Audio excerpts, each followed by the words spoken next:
Ganitong luto naman ang gawin mo bukas. Assalamualaikum warahmatullah.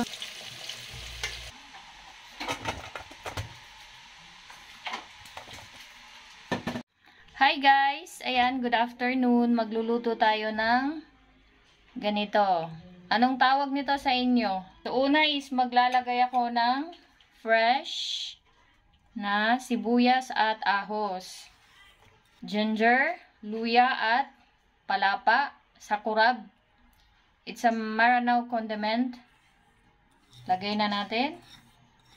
Then, atsal. Lagay rin natin. Sibuyas dahon.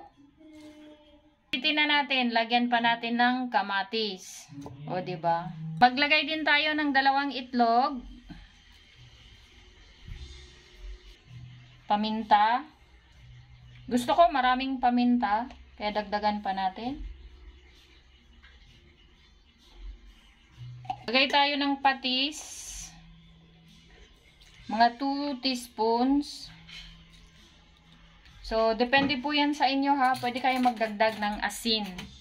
Tapos, maglagay din ako ng cornstarch. Mga 2 tablespoon. 1 cup ng all-purpose flour. I-mix lang po natin.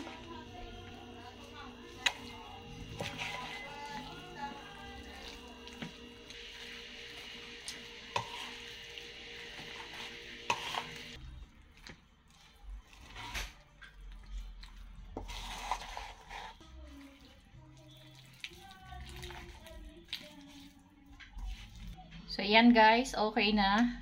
Ready to fry.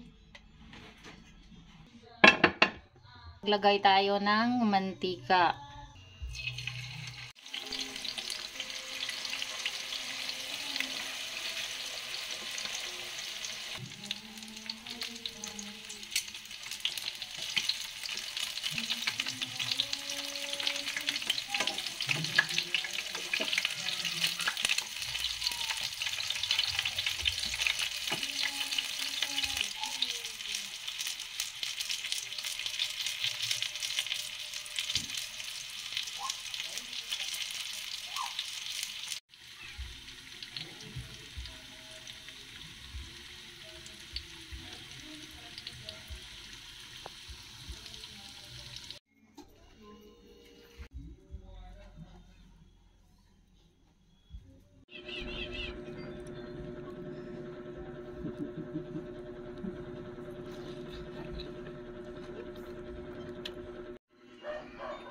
Thank you everyone for watching. Maasalama.